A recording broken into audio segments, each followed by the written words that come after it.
all things being equal, the positives from our Pan-Africanist agenda is that there is an agreement from the African Union to develop this critical minerals strategy to ensure that Africa is not only an extractive point, but there is a value addition at the point of extraction that are actually put forward. Secondly, the African leadership more than ever has what we call regional mechanism. In Africa, we call it your RECs, your regional economic communities, that look at multilateral regional contributions in terms of peace and security, economic development, social integration, cultural cooperation, etc. That is important. That includes ECOWAS, it includes SADC, IGAD, and all other type of regional economic interventions. And then when we look at the issues about global solidarity, ladies and gentlemen, one fundamental issue, and I mean, I've said to you, I spoke earlier on about the plight of the Western Sahara people. Without their self-determination, you don't have the colonial process that are completed.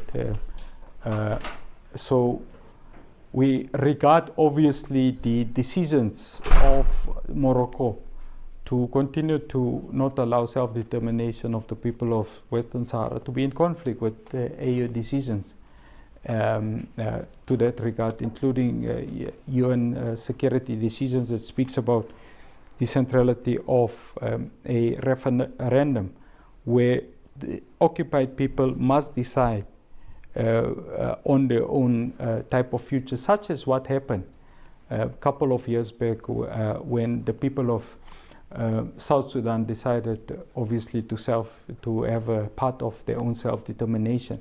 So when we look at the people of Western Sahara, in the back of your mind, it is why we are championing as South Africa the issues of self-determination of the people of Palestine, because it's a indispensable value. It's an indispensable fact that within the United Nations Charter, in as far back as 1948, the UN endorsed the Universal Declaration on Human Rights, exactly the same year, 1948, where the international the convention was adopted, is exactly in the same year, 1948, where the apartheid became a formal ideological doctrine in South Africa. So our experience, the fact that we cherish so much self-determination and erring on the side of the oppressed is because of our unique and fundamental experience of being oppressed. We suffered from oppression. We had our land, in our own land, there was apartheid laws that prohibited free movement, that limited participation in the economy, limited interracial marriages, prohibitions, etc.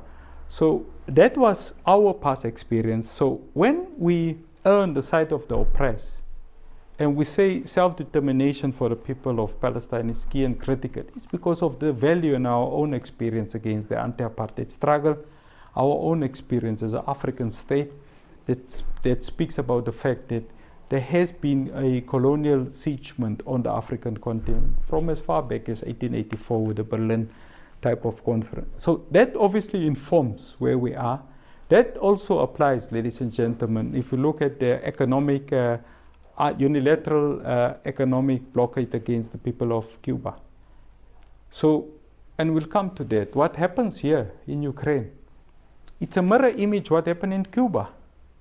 And hopefully some of the students must tell me today, Martin, what is the difference between this security interest that America advanced as it relates to the 1962 Cuban Missile Crisis and the security interest that the Russian Federation advanced in 2020 on security interests? Because the Russian Federation says eastward expansion of NATO to our borders will will enhance our security fears, because you are then able, as a member of NATO, to put the necessary military arsenal and capabilities next to a nuclear armed state.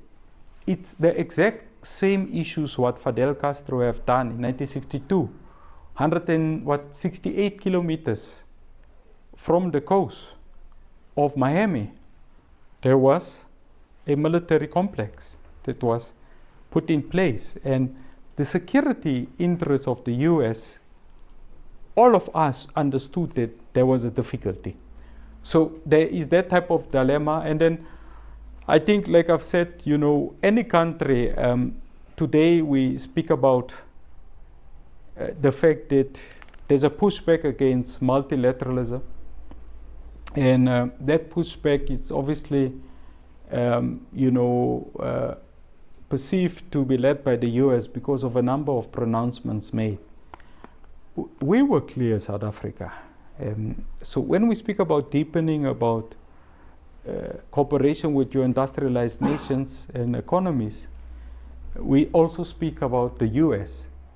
Now, one of the major pitfalls in any argument is to be nostalgic in terms of where the US has been historically in 1945, its assumption with the fall of the Berlin Wall and the collapse of the USSR as the one hegemon that were present, and the fact that unipolarity then obviously became the fortified sentiment. It's important to know that, but it's probably more important not to fall into political nostalgia, because you can't ignore the United States of America. It is the biggest economy. It is the biggest economy. In fact, if you look at the spending power, it's 4-1 as it relates to the PRC, the People's Republic of China. So you can't ignore the United States of America. And that's why what is important is for us to have a multiplicity of voices, of reason and of engagements with the USA in terms of their responsibility to deepen multilateralism and to build a world order based on social justice. And it is for that very reason that my president on Wednesday will be engaging with the president of the US in relation to trying to strengthen our bilateral relationship, but also equally to indicate the importance of the US. We need the US because the US, in terms of assessed contributions to the UN, is the biggest contributor, isn't it so? Biggest contributor. Assessed contributions to the United Nations is the premier multilateral organization. You can't resolve the issues of the plight of the Palestine people without the US. The US is the pen holder, ladies and gentlemen, in relation to not only the plight of the people of Palestine, but in terms of the difficulties within the entirety of the Levant region and the resolution of the Middle East peace process. You can't do it without them. So it is for that reason that when we engage as South Africa with a more industrialized North, it's not because we have committed what young people will say, we have committed class suicide.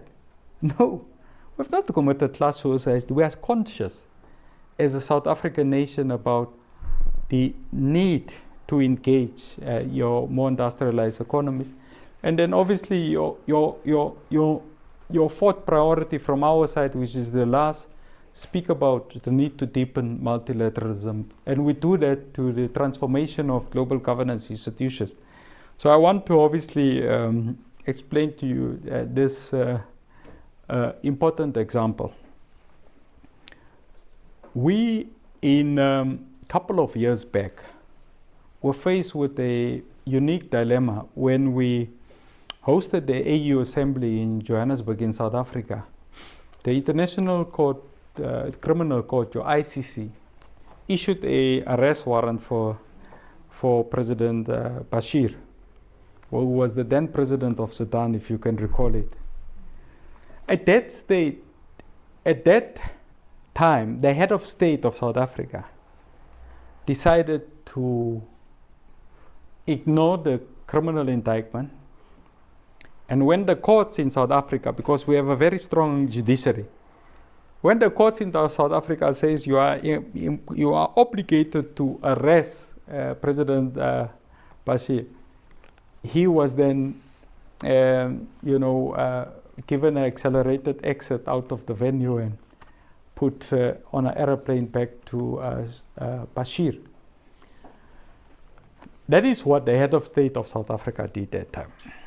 And it created major difficulties in South Africa amongst ourselves, that what is right and what is wrong. The issues about presidential immunity for heads of states and of government during multilateral issues were brought forth. All those things has been resolved by our courts. The court says we have not domesticated any exception. We have not domesticated it in law. So you are obligated to arrest Bashir. It would have put us under the bus. How do you arrest your fellow head of an African state? You could imagine. And by the way, during that very same time, we had troops located. We had troops present as part of your peace diplomacy initiatives of the regional mechanism. You could imagine what would have happened. But be it as it may, history were, I should not say history were kind to us, I should say the gods were kind to us, because we had an exact same issue 2 years ago, when we hosted the 15th BRICS heads of state and heads of government summit in Johannesburg. On the eve of the BRICS summit, one head of state of BRICS in the form of President Putin was issued with an arrest.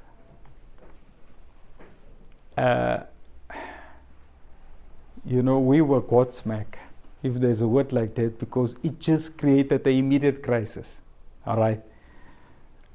I was part of the people to be consulted on what needs to be done.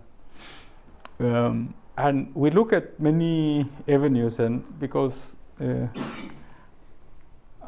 this is live, I can't necessarily say the avenues, but I'll one day be able to confide with some of you over coffee or tea. But we look at many avenues, but the short of the issues, we said to our president, you are obligated to effect the arrest warrant.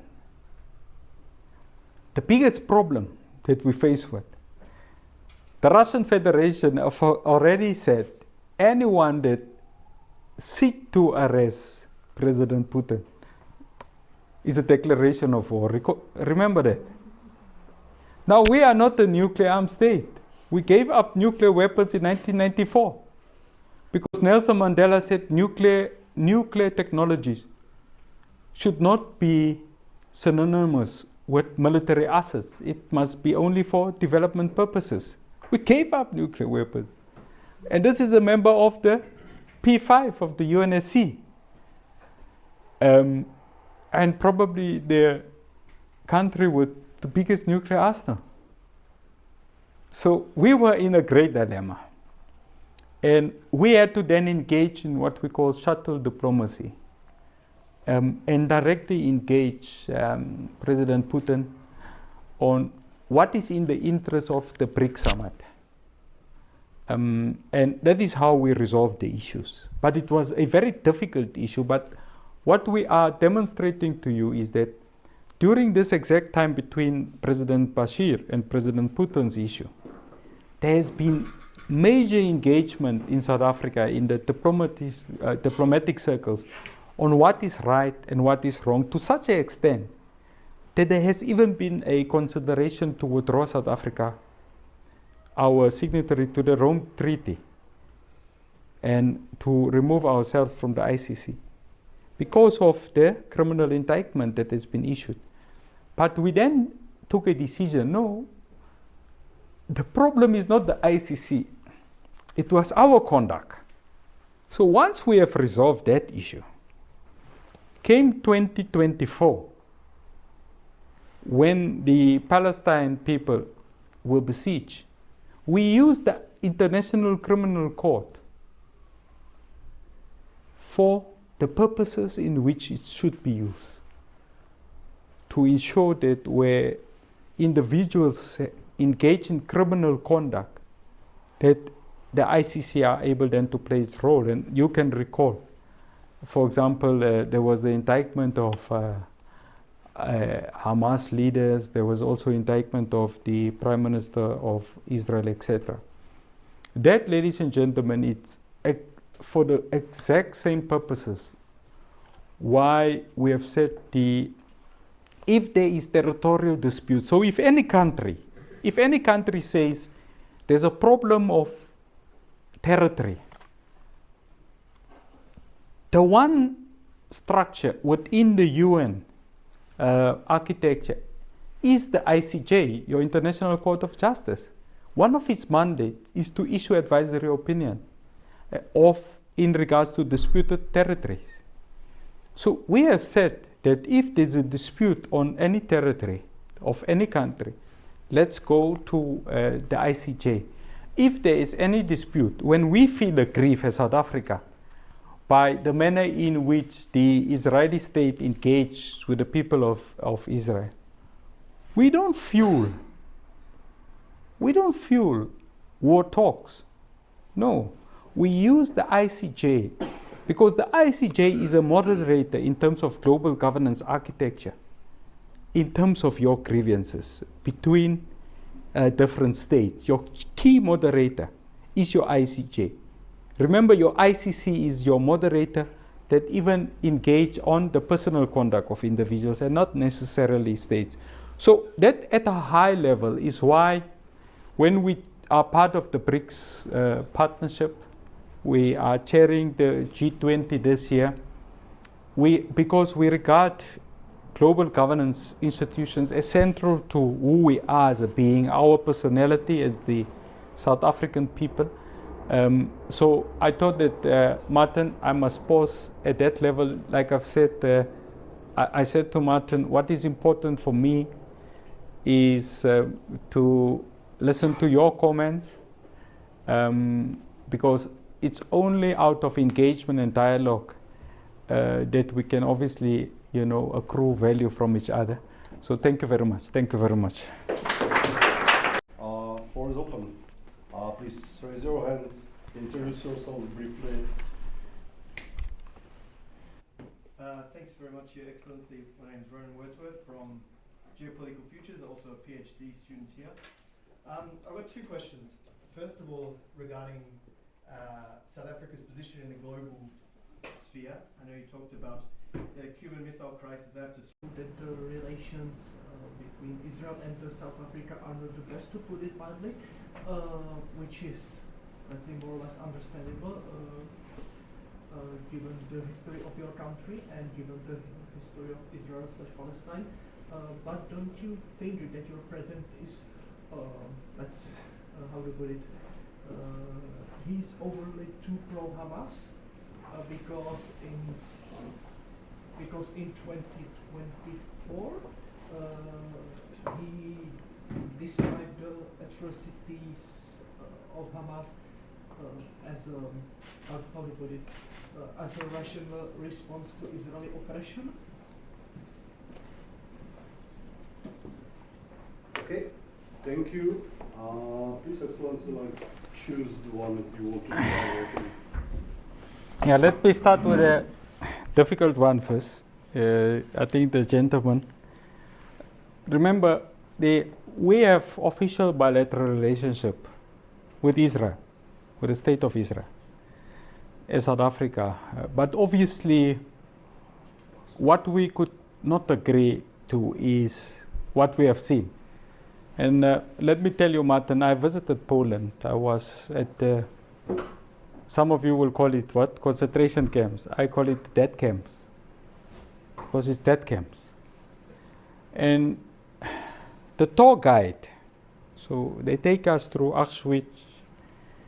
You see the tens of thousands of baby shoes, toddler shoes, all babies that were killed. The baby shoes were there. So we finish. He says, no, his final message to us, because I went to Poland for bilateral consultations, but I said I want to go to see the death camps. And it was quite a way out, but I said I want to go and see it. So this gentleman, who was a tour guide, says that as a Polish, what he wants to say to me was a Polish Jew, that why we had the Holocaust is because people knew it happens. And at that point, when it happened, they decided not to do anything. So they knew, the world knew that there's a Holocaust being committed, but no one decided at any point to intervene. So South Africa, because of, we have been part of this world and we have seen the type of atrocities being committed. We have condemned the conduct of Hamas. And remember, Hamas is not a bilateral part of South Africa. So remember, in Palestine, you have the Palestine Authority, which in essence comprise of most of your Palestine Liberation Organizations, your PLOs. And the ANC, historically with Yasser Arafat, had a relationship with your PLO and with your Fatah movement, etc. And that became then the catalyst towards the Palestine Authority as the legitimate representative of the people and representative of who the people would want to become in terms of Palestine statehood, the Palestine Authority. So our relationship bilaterally is with the Palestine Authority. We hold no brief for Hamas. Remember, Hamas is the elected representative of the people within the Gaza Strip. So we hold no mass. We, obviously, as South Africa, when we prosecuted our struggle, it was never a struggle engaged in civilian deaths. We all the time, we had our own liberation organization that in essence had to strike military targets. So we were clear, and we have condemned the conduct of Hamas to target innocent civilians, and for that effect, there's formal statements to that effect. And if you would like one of the historical statements that actually do say that we don't agree with Hamas, the ambassador of South Africa remains behind, because I think it's important that we, you know, there was a young man many years back that says to tell the truth is revolutionary. So I must tell the truth. So that is what we do. So we, and let us also be clear, our grievance is not against the Israeli people, Martin. Our grievance is against the Israeli state, the state apparatus, not against the Israeli people. So that is an important issue, because even during the apartheid struggle, we had to tell our own people that, look, don't hate a white person. It's not a white person. The white person is a mechanism of the apartheid state. It's that ideological orientation. And that's why we could today in South Africa, there's complete reconciliation where your white people with the black people are coexisting, you know, in terms of that. So that is an important issue.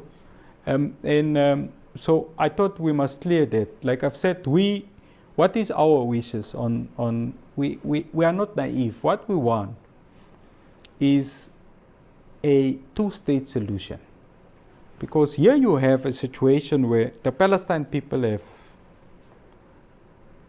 from as early as 1918, was colonized. Remember, that was a colony, the British Empire colony.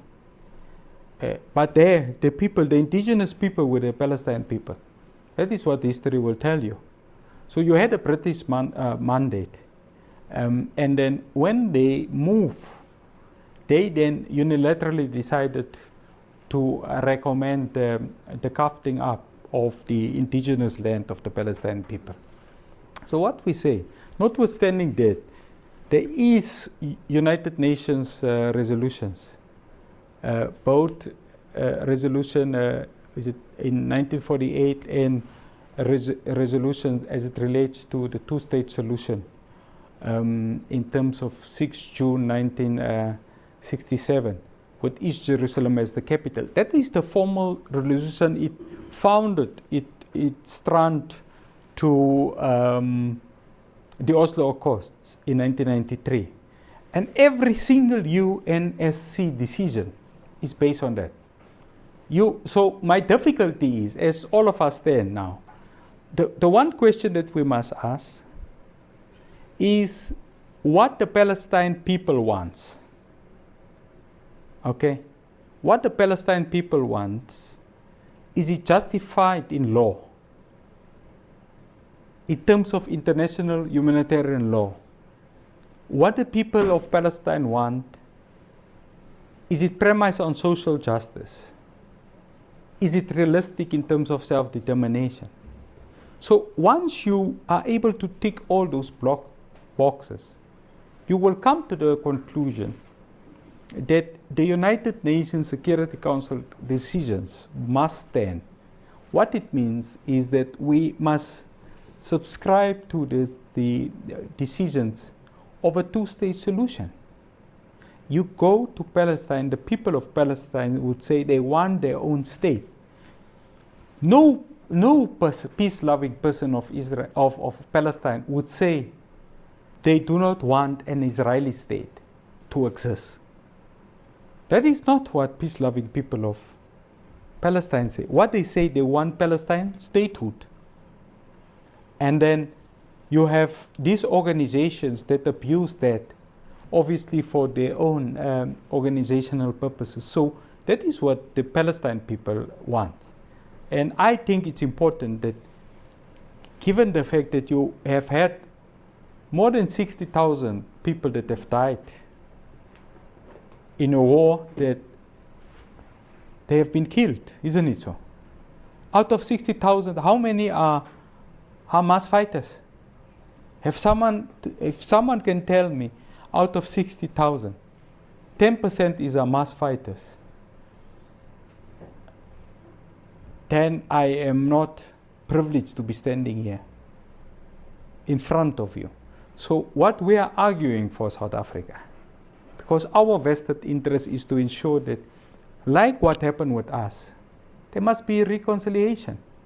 There's difficulties, but allow people to have their own country, allow the Israeli people to have their own country that are secured.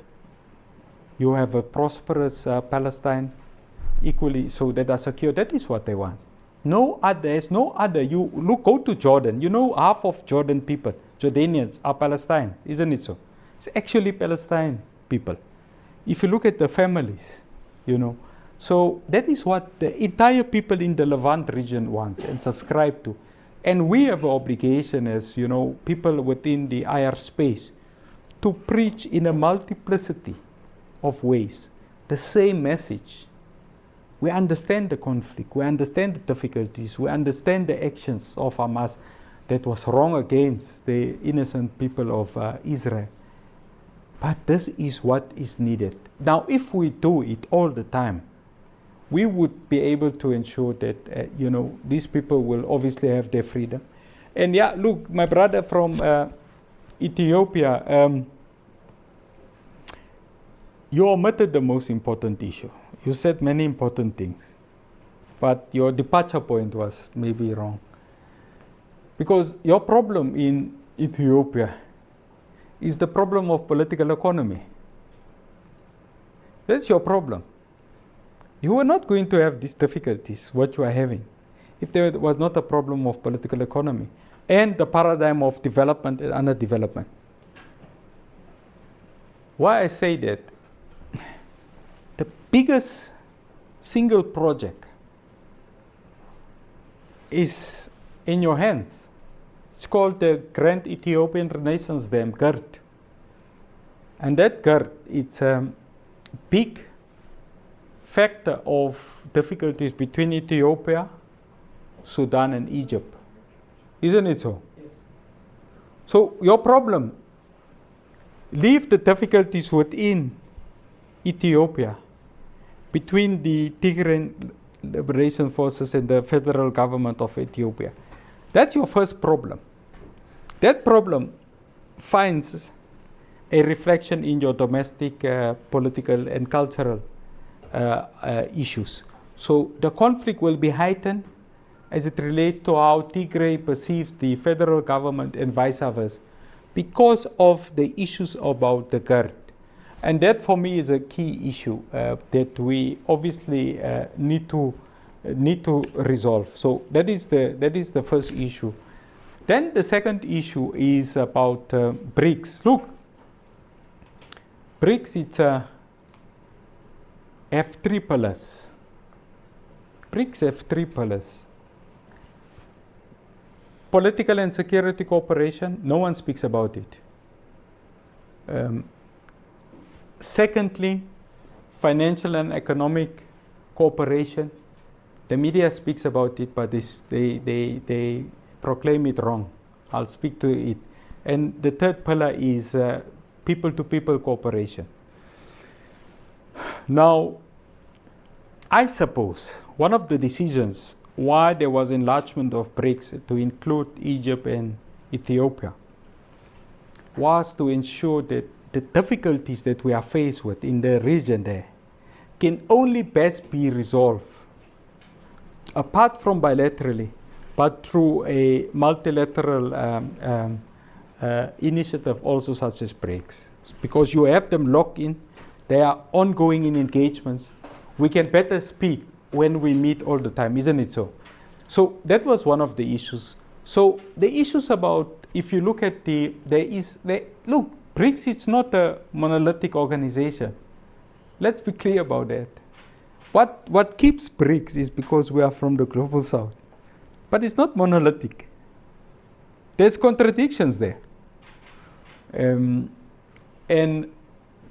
if you look at all the BRICS member states, I mean, I've told you about Egypt and Ethiopia, there's a difficulty as it relates to the GERD is concerned. If you look at India and China, there's a difficulty in terms of territorial disputes, isn't it so? So you have those type of difficulties. But for us and for me, the most important issue is when you look at your financial and economic cooperation, your most important aspect is the fact that, look, the media or the fourth estate started to wrongly proclaim what we speak about when we speak about the BRICS payment and settlement system. They spoke about de-dollarization.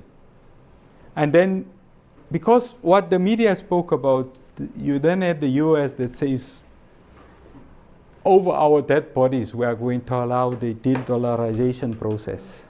We have never spoken about de-dollarization. It's a wrong debate.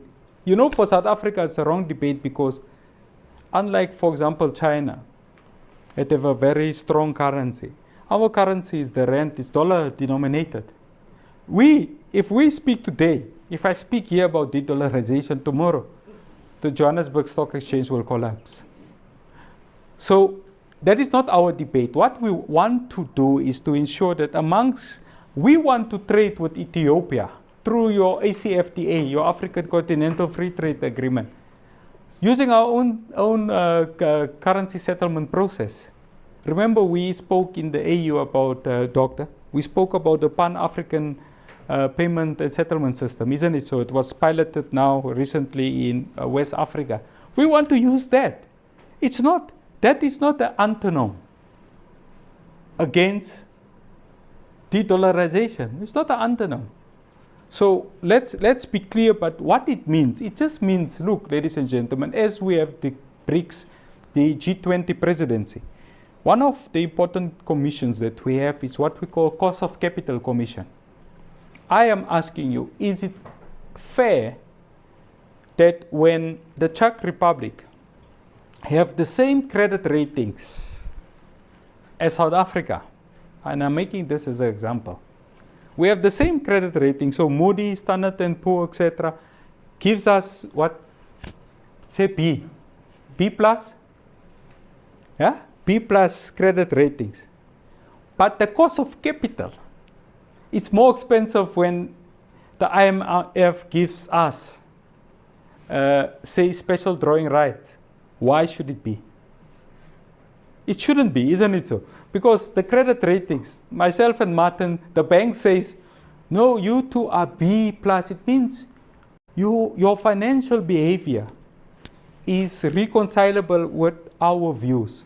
But when Martin gets prime -3, I get prime plus 2. Prime plus 2 means the capital, the cost of capital, is higher, isn't it so? So that is what we try to resolve. So therefore, for example, apart from the Bretton Woods institutions, because we are a member, we are shareholder actually of the World Bank and the IMF.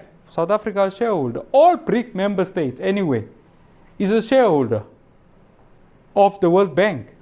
We have diminished voting rights, of course, but we are a shareholder there. We pay annual fees to the World Bank. But then we created the NDB, your New Development Bank, that look at the cost of capital. So the type of capital cost that the World Bank gives to us, what we get from our own bank is different. It's lower than the cost of capital that you will get from the World Bank. That's an initiative, a positive initiative, isn't it so? And that is the importance about the cost of capital. And then, yeah, look, so there's many people that ask the G7, BRICS, has the BRICS been created to counterbalance the G7? No. That is, the G7 is not a multilateral instrument of BRICS. We are not there. In the G7, we are not members of, there's no BRICS member that are there. So our interest is to have our own multilateral organization that look after our unique interests as the developing South. And that's why we created the BRICS, not to counterbalance the G7. The G7 have a responsibility as the group of 7. We have, and anyway, the G7 does not mean is the G7, the 7 most highly developed economies. It's not there. Because in the G7, Italy is there. It's not one of the top 7 economies in the world, isn't it so? Huh? So it's a mechanism where people that are like-minded says, we want to find proximity. We, as the developing South, there's a BRICS. It's one of the instruments that we said we want to find proximity in that regard. So that is important. Look, the one thing that we want to make sure everyone understands, in Africa, there's what we call the African Peace and Security Architecture, your APSA. It comprises of your Peace and Security Council. It comprises of your Council of the Wise, or the Council of the Elders. It has your early continental warning systems. It comprises of your standby troops, etc. Our relationship as South Africa with the African Peace and Security Architecture is through your regional mechanism. So our main port of accountability is with SADC. So in terms of security issues, is the SADC organ on politics, defense, and cooperation. Meaning, that is the only organization in the entirety of out of the 16 SADC states that can authorize a deployment of any peacekeeping mission. So we are subordinate to that as South Africa. So when we engage, for example, in the matters about the Sahel, there is ECOWAS. We can't convene Mali, Niger, Burkina Faso and say, hey, how do we resolve that? In what capacity? In what capacity? Because we are a high middle income country, the biggest economy, most industrial, does it mean that we have the capacity to convene other countries? No, we don't. We only have the privilege to engage bilaterally with other countries and then multilaterally through membership of the PSC or through our membership as a member of the SADC organ on peace, security and cooperation. So that is an important difficulty. So you don't have a big brother approach because you have structures there. If we want to influence or say anything, it must be done via SADC as an organ.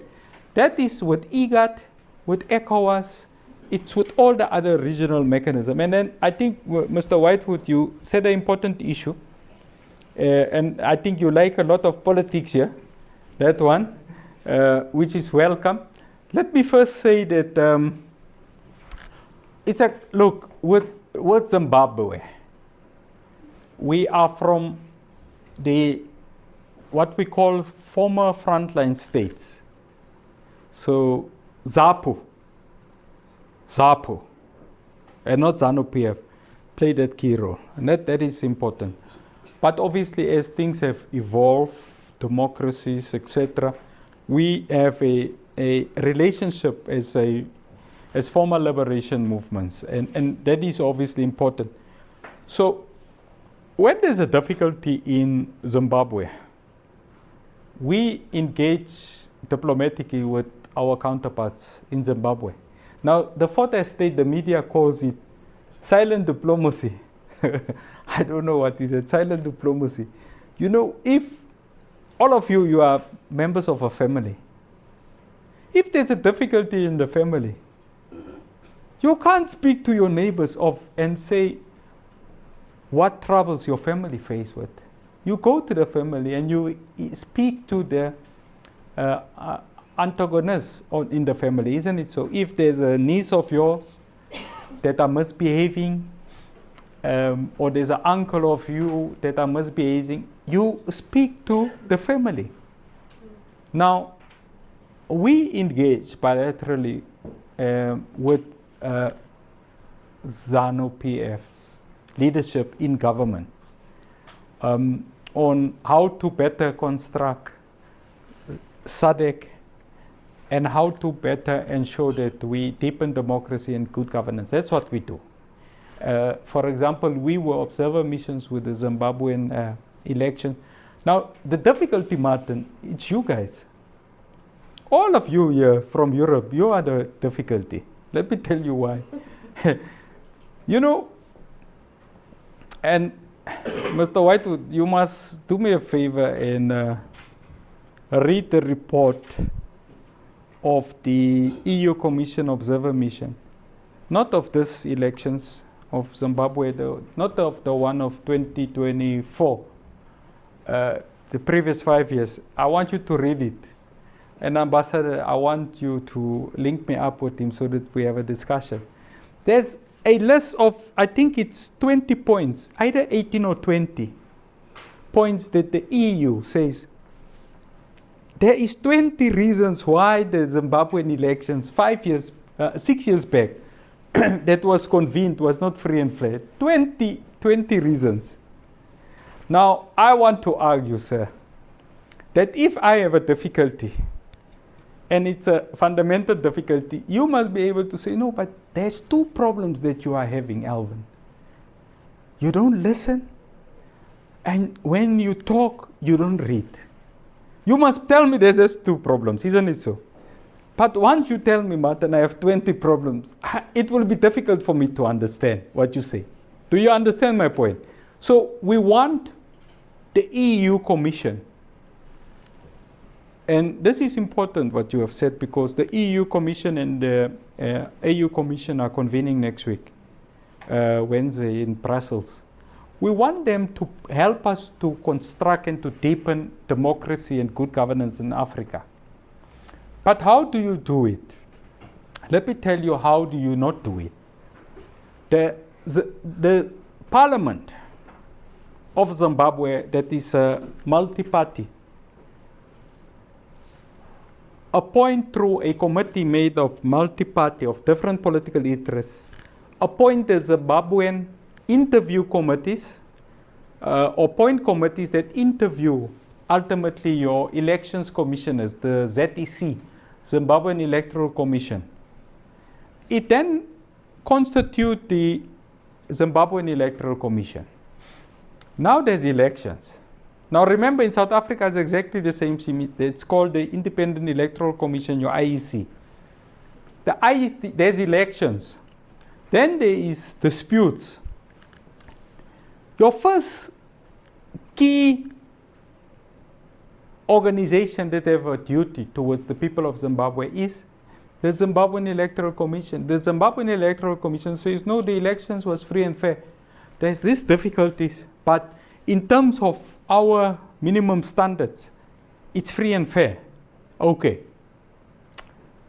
Now, in South Africa, you have the IEC. So if the IEC says that, what we have, we also have what we call the elections court. So if you don't like the answer of the Electoral Commission, you go to the judiciary, the elections court. Now in Zimbabwe, there's also courts. So you then ask the opposition in Zimbabwe or political parties, when the Electoral Commission says the elections was free and fair, and you did not like it, why didn't you go to the court? Then you know what they say? They say the courts are captured. Do you hear what they say? They say the courts are captured. In simple English, Martin, it says we can't rely on the courts. Okay. Now let me tell you what happens in South Africa. And this is a practical example. You must understand what goes through us. So I'm a member of the executive authority. So I get elected as a member of parliament. And then from members of parliament, the president appoints its national executive, which comprises of your cabinet ministers and deputy ministers. It's 3-4 years back, if I take a wrong policy decision, and I get taken to court, and the court says, Deputy Minister, your decision was ill-considered. Normally, the court make a cost order against me, isn't it so?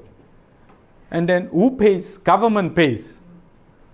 So I can go 5 or 6 times with issues. Every time if the court take a decision, it says no, cost order and government pays. Who is government? The taxpayers, isn't it so? Now the courts in South Africa started to be more strict with us. It started now over the past 2 years. If I take a wrong decision, Whitewood, the courts decides now to make personal cost order. Now, Martin, personal cost order means I must pay out of my own pocket. And you know, in South Africa, a personal cost order, it costs you normally 250,000. So you're unlikely to make wrong decisions in South Africa. So I can't say, so when I'm aggrieved now, then I must also say, no, the courts are captured. So the judiciary in any country is the final arbiter of any difficulty. So my message obviously to you is that, look, there is Zimbabwean parliamentary members. They appointed the Electoral Commission. The same Zimbabwean parliamentary people appointed the jurists, the judiciary. They have a responsibility. Let me leave it there. But then, look, I want to, no. Let me tell you an important issue. Although I would have loved to conclude with that one off the record. But let me see how I can deal with it diplomatically. Look, let me be very clear here. South Africa,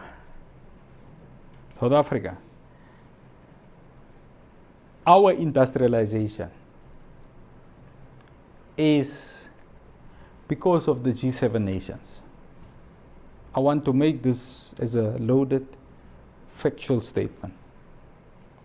Our industrialization is because of the G7 nations. So if you look at our automotive sector, we have a significant bilateral relationship with Germany. Automobiles are being constructed in South Africa in final value form. Austria, obviously there's certain segments of the German engines that gets compiled in Austria but gets shipped there, but we construct the final product, the assembly. So your automotive sector is a major growth point. You go there to the Eastern Cape, it's a major growth point in our economy. It's because of the G7 nations, okay? Then we have our BRICS partners, and let us be clear, look, we have very limited trade with the Russian Federation in terms of bilateral economic trade. Very limited. Very limited. If you look at our bilateral relations with India, it's primarily in terms of your development issues, science, technology, education, because India is up there in relation to that specific issues. If you look at Brazil, remember, because of the diaspora being the sixth region of the African Union, it's about your cultural cooperation, because South Africa and Brazil, with the chicken, with the meat, with the wine, are producing the same, you know. So you have that difficulty. Our biggest in BRICS, our biggest economic bilateral partner is the PRC, is China. It's the biggest. So not in BRICS, but also our biggest economic bilateral partner is China as a single entity. The second is the US. But the biggest economic bilateral partner as a bloc is the EU. All right, so it's important to understand this thing. It's the EU. As a bloc is the EU, where there's value additions, etc., etc. So what you have, and this is very hard, this is something that we are having a good conversation with our allies within the BRICS, is that what people understand of BRICS out there in South Africa, and what you understand here in Europe, is that we get to be industrialized because of our BRICS partnership, isn't it so? That's also what South Africans think. But when you look at the detail in terms of your economic makeup of your commodities that we trade, it's not value addition. It's primarily your raw materials. And it's important that we resolve, it's what we call a dichotomy. It's a contrast, it's a difficulty amongst friends that we must resolve. So I want to obviously be very clear about that specific issue. Yeah, and I think the last issue, look, you know, after this conflict in Palestine and this conflict in Ukraine, I think we need to probably have more discussions. Because, Martin, what we need, we don't need your current peace and security architecture. We have said it. And, you know, when we say something, it depends who you say it to. When there was not a problem, no one thought what we said was the right thing. We said it's not correct that a structure that was established 80 years back in 1945 is the same structure in 2025. We said that to the rest of the world. We said one day when a member of the UNSC P5 gets conflicted, what will happen? Huh? And what happened 3 years back? There's a veto. So once there's a veto, even if out of the 15, if 14 members of the UNSC agrees, there must be this aspect. If one member of the P5 veto it, we said that. And that's why there's an African common position, where we said, look, we need to democratize the UNSC either or. There's already consensus that we subscribe to says we must either ensure that Africa must be represented, and we must do away with the voting, with the veto power. But if we keep the veto power, then we must also get, as Africa, a veto power. So I hope we will obviously have a discussion post the war in Ukraine about how do we ensure we have sustainability of a peace process. It's exactly the same issue about what is the future of military alliances? Is it right? Like, for example, you know as well as I know, NATO was established for a particular reason during the Cold War issues. Is it important to continue to have your military alliance? What is the role of the EU Commission in relation to Europe's own peace and security architecture? But what is the deeper debate about nuclear proliferation? Because this is the issues, because the major difficulty, what you have there is you have a nuclear armed state, isn't it so? Against a state that forego its nuclear arsenal, like South Africa forego its nuclear arsenal. You have that type of dilemma that you face with. But I hope that, look, once let me tell you, as I conclude, Martin, this world tomorrow will be a better place. I think we are going to resolve this difficulty in Ukraine. We have to resolve it, and I think we're going to resolve it as the world, because it's in our interest. It's too dangerous. It's too dangerous not to resolve that issue. Because as we speak now, Martin, leave the Russian Federation. You have 9 different time zones. 9 different time zones. Belarus is having a nuclear weapons there, isn't it? So you know it from the Russian Federation. It's not in our interest to be living under the shadow of a nuclear armament that can be unleashed. There must be checks and balances at play. So I hope that we resolve that. And then the second issue, during our lifetime, all of us must agree that let's resolve the plight of the Palestinian people. It's inconceivable that you can have a people that have lived under so much difficulty for so long. Inconceivable. And unfortunately, it's not going to be the states that resolve it. It will be us, It will be you as the young people within the IR space. So yeah, let me stop there. Thank you very much. Thank you so much.